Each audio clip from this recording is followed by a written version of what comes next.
আপনার টিকটিকির পায়খানা, টিকটিকির পায়খানা মিষ্টির রসে। এই জেঠি টিকটিকি যদি এটার ভিতরে একটু পিসাব করে কি অবস্থা হবে বুঝিস, জানিস?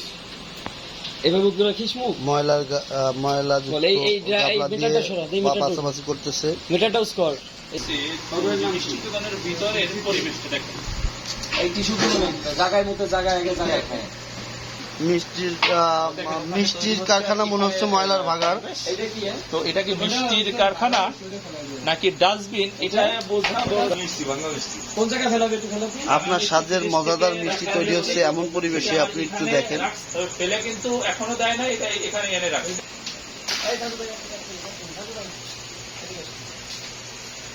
এক তাফাল গরম মিষ্টির মাঝে দেখা যাচ্ছে টিকটিকির পায়খানা।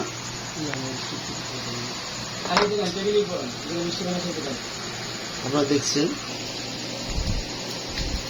আছে স্টানি আছে, দেখবেন জিনিসটা কি বলে মনে হয় টিকটিকির পায়খানা। শিওর না? ডলা দেব। ময়লার বাগানের ভিতর তৈরি হচ্ছে আপনার সুস্বাদু মজাদার মিষ্টি। আসলে এতটা বিকট গন্ধ এখানে। ডালডাটা কিসে ব্যবহার করেন?